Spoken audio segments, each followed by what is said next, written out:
दोस्तों, आजकल जो पेपर हो रहे हैं, पिछले जो पेपर हुए हैं, उन पेपरों को सबको देखते हुए प्रीवियस ईयर के जो क्वेश्चन हैं वो काफी ज्यादा रिपीट हुए। चाहे अपन पटवारी की वैकेंसी देखें, वीडियो की देखें, या रीट में भी कुछ सवाल थे जो रिपीट हुए थे। इसी आधार पर हम जो है इस वीडियो के अंदर साइंस के कुछ ऐसे क्वेश्चन हैं जो पिछली वैकेंसी में आए हुए हैं, उन सवालों को करने की कोशिश करते हैं जो हमारे आने वाले जो एग्जाम है उनके अंदर कहीं ना कहीं हमारे लिए जो है हेल्पफुल हो। तो चलिए देखते हैं अपना पहला क्वेश्चन जो है वो क्या है। तो पहला क्वेश्चन अपन यहाँ पे देख पा रहे हैं कि तरंग दैर्ध्य का एसआई मात्रक क्या है। तरंग दैर्ध्य का, वेवलेंथ का एसआई मात्रक क्या है। ठीक है, मीटर प्रति सेकंड है, हर्ट्ज है, या मीटर प्रति सेकंड स्क्वायर है, या मीटर है। तो तरंग दैर्ध्य का जो एसआई मात्रक होता है वो क्या होता है, मीटर होता है। तरंग दैर्ध्य का एसआई मात्रक अपने पास क्या होगा, मीटर होगा। अगला क्वेश्चन है अपने पास कि पानी का अपेक्षित घनत्व सर्वाधिक निम्नलिखित ताप पर होता है। 0 डिग्री सेंटीग्रेड पर, 4 डिग्री, 50 डिग्री, या 100 डिग्री सेंटीग्रेड पर।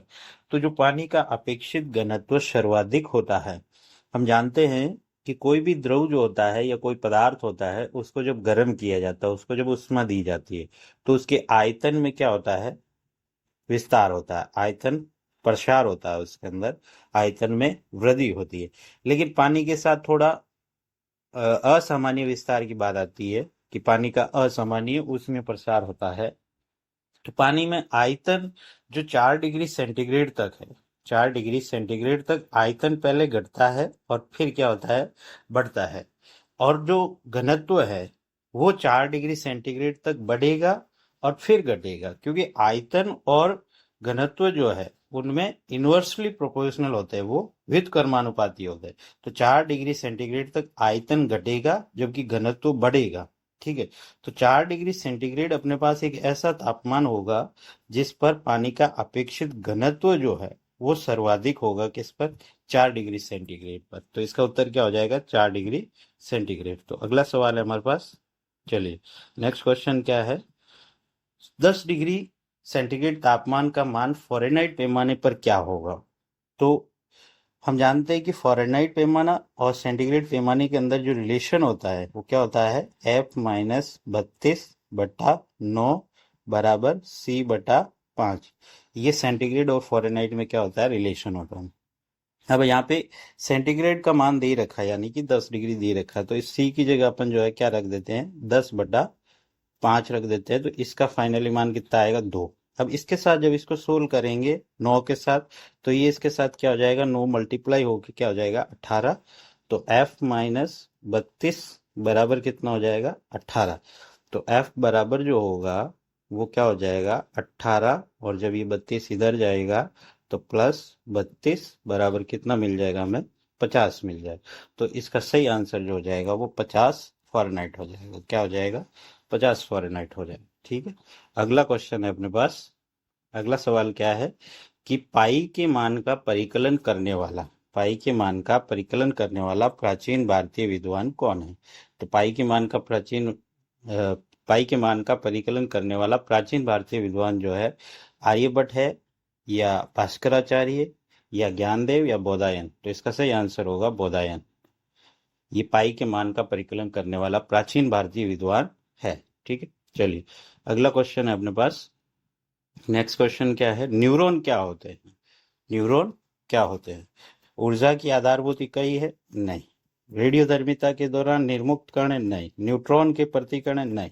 ये है तंत्रिका तंत्र की आधारभूत इकाई। न्यूरॉन जो होती है वो तंत्रिका तंत्र की आधारभूत इकाई है।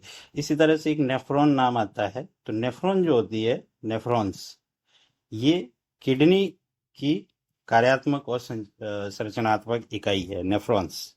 ठीक है, और न्यूरॉन जो है तंत्रिका तंत्र की आधारभूत इकाई है। चलिए अगला क्वेश्चन है अपने पास। मनुष्य नेत्र में पाया जाता है द्वि अवतल लेंस पाया जाता है, या द्वि अवतल दर्पण पाया जाता है, या द्वि उत्तल लेंस पाया जाता है, प्रिज्म। तो आंख जो होती है उसके अंदर उत्तल लेंस होता है। आंख, हमारी आंख किस तरह से व्यवहार करती है, उत्तल लेंस की तरह व्यवहार करती है। तो इसके अंदर जो पाया जाएगा वो होगा द्वि उत्तल लेंस। द्वि उत्तल का मतलब इस तरह का, जो दोनों तरफ से उभरा हुआ होगा उसको हम कहेंगे द्वि उत्तल लेंस। और आंख जो व्यवहार करती है वो किस तरह का, द्विउत्तल लेंस की तरह व्यवहार करती है। ठीक है, चलिए अगला सवाल है अपने पास, हमारे शरीर में कुल कितनी मांसपेशियां होती है? तो हमारे शरीर में कुल कितनी मांसपेशियां होती है? 565, 639, 665, 556।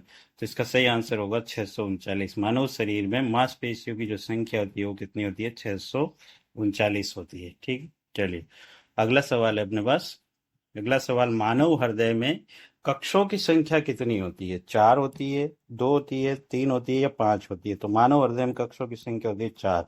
हम जानते हैं कि मानव का जो हृदय होता है उसमें 4 कक्ष होते हैं, और 4 कक्षों में कहते हैं कि 2 आलिंद होंगे और 2 ही क्या होंगे? निलय होंगे।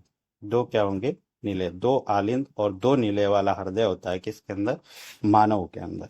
ठीक, चलिए अगला सवाल है अपने पास।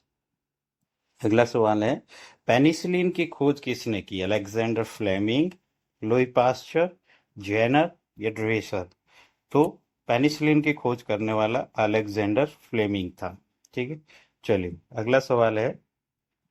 अगला सवाल क्या है हमारे पास? देखिए अगला सवाल, संक्षारण प्रदर्शित करता है। संक्षारण प्रदर्शित करता है, संक्षारण किस तरह की क्रिया है?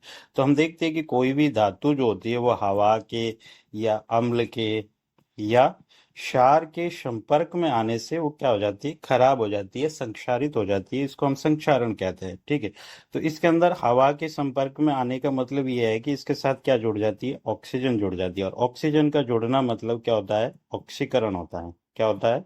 ऑक्सीकरण। और ऑक्सीकरण का ही दूसरा नाम हम कहते हैं उपचयन। क्या कहा जाता है? उपचयन। एक होता है अपचयन और एक होता है उपचयन।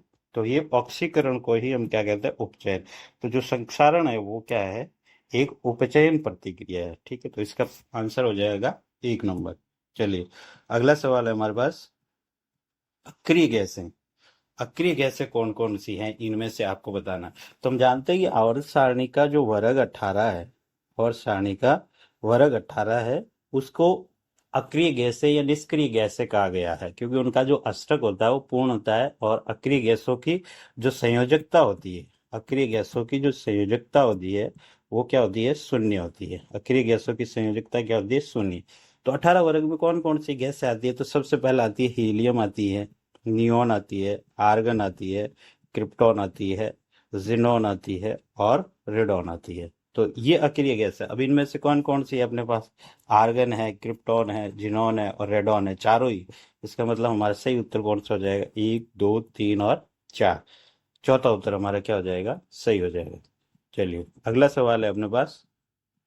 क्या है अगला सवाल? कास्टिक, निम्नलिखित में से एक कास्टिक सोडा कहते हैं। कास्टिक सोडा हम किसको कहते हैं? सोडियम हाइड्रोक्साइड को, सोडियम कार्बोनेट को, सोडियम बाइकार्बोनेट को या सोडियम क्लोराइड को? तो हम जानते हैं कि जो कास्टिक सोडा कहा जाता है वो सोडियम हाइड्रोक्साइड को कहा जाता है। सोडियम हाइड्रोक्साइड, इसका जो रासायनिक सूत्र होता है वो क्या होता है? NaOH। सोडियम हाइड्रोक्साइड का जो रासायनिक सूत्र होता है वो क्या होता है? NaOH।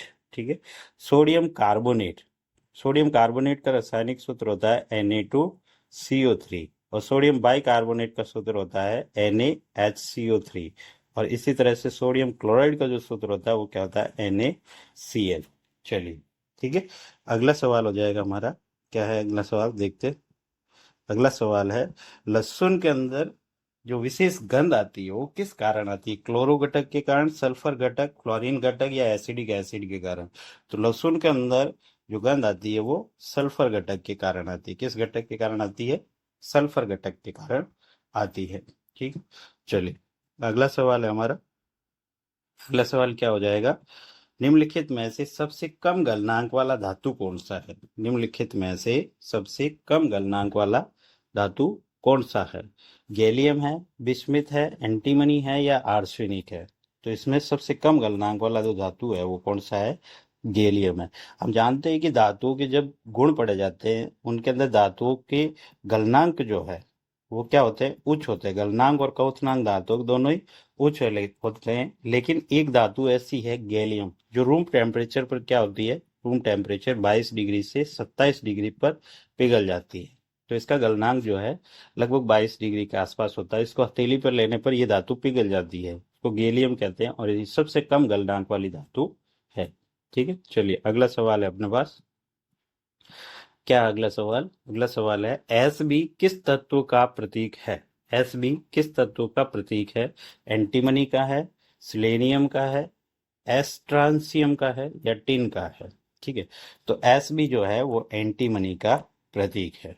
चलिए, ये आज का लास्ट क्वेश्चन था। इतना ही। अगली क्लास के अंदर और कुछ क्वेश्चन करेंगे। चलिए, इस वीडियो को सपोर्ट कीजिए और चैनल को सपोर्ट करें दोस्तों, प्लीज़ सब्सक्राइब करें इसको और आगे बढ़ाएं चैनल को। Thank you.